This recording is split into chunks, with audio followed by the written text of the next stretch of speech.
drop.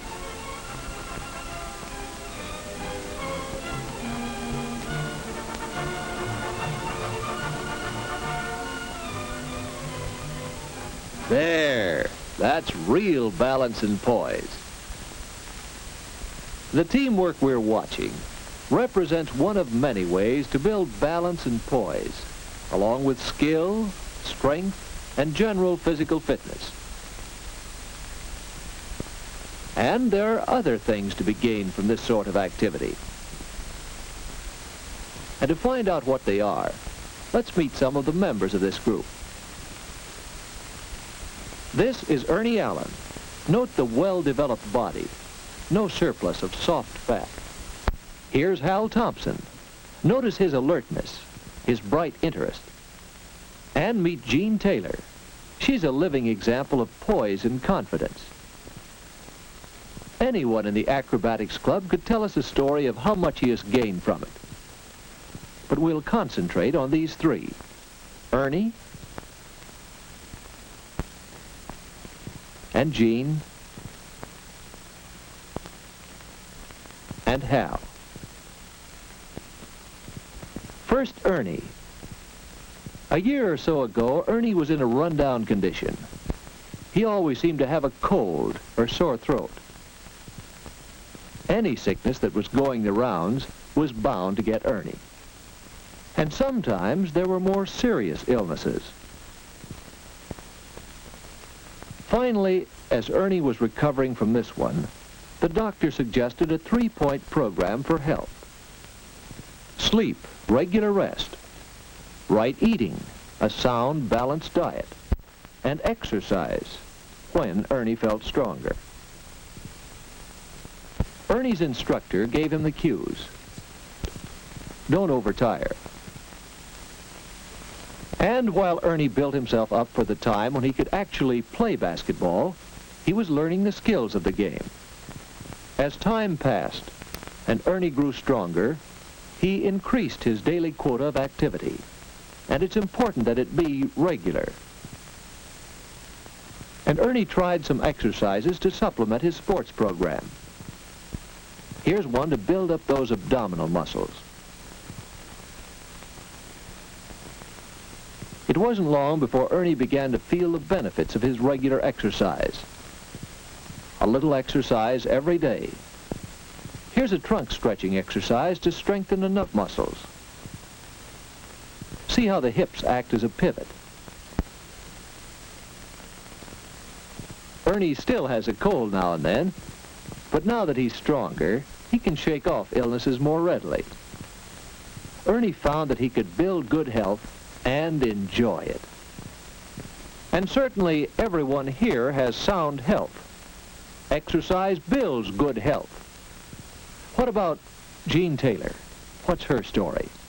We've remarked on Jean's poise and self-confidence, but not so long ago, Jean felt lethargic and awkward. And feeling awkward, well, let's see what happens. Yes, Jean was pretty shy. Jean wondered if she could do something to make friends easier. A couple of days later, she was still wondering. And then she saw one way other people make friends. That's right, engage in sports. But no, Jean wouldn't dare. She'd be so clumsy and awkward. But the point is, of course, that you have to learn how to play. Jean thought she might try it. Maybe once she learned the skills of the game, she would gain poise and self-confidence. So Jean finally took the big first step and got started with some physical activity. Besides badminton, Jean used simple exercises to build control of her muscles for better posture. Here's a good exercise to develop poise and balance. It's called a tour jeté.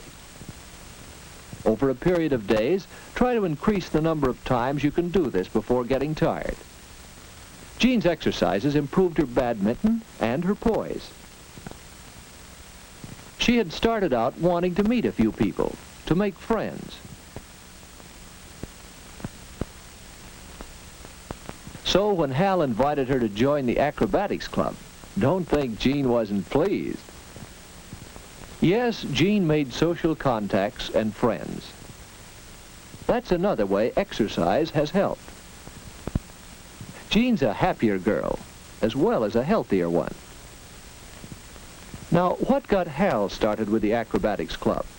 He has plenty of social contacts, and he has enjoyed fairly good health.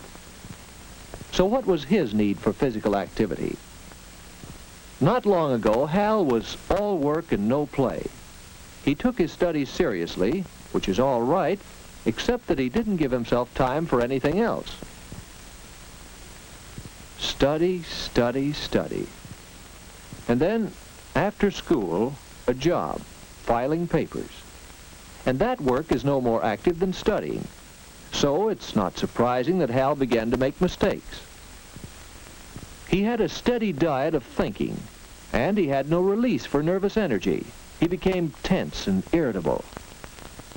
He needed some other activity as an outlet for his emotions. Some activity more strenuous than shutting file drawers and holding books. Hal had to find out for himself that he needed physical activity. Then one day he found this passage. Physical activity can provide excellent release for nervous tensions. Exercise increases the rates of respiration and circulation and serves as a stimulus as well as a release for nervous tension. The pleasing tiredness that follows exercise promotes complete relaxation. Well, to Hal, that meant just one thing. He determined to have a program of exercise. So, after talking it over with his physical education instructor, he learned a few exercises that led him to an interest in tumbling. Try this to stretch the muscle fibers and tendons at the back of your knees. Go easy at first, until you feel the stiffness leaving. Hal usually spends some time chinning to strengthen the muscles of his upper arms, shoulders, and back. By taking time for some exercise every day, Hal finds an outlet for his nervous tension and does even better work at his studies and on the job. What of the others of this group? Why are they here? Probably their reasons are similar to Ernie's and Jean's and Hal's reasons.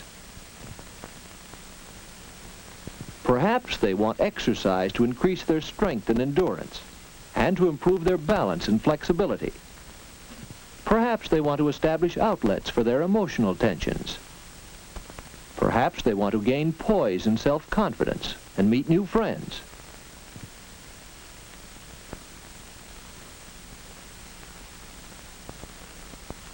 Of course, tumbling is only one of the many ways to obtain exercise. Athletic sports involve team play and team competition, and so are especially good ways of building health and releasing emotional tension. These activities bring large groups of muscles into action and train groups of muscles to work together.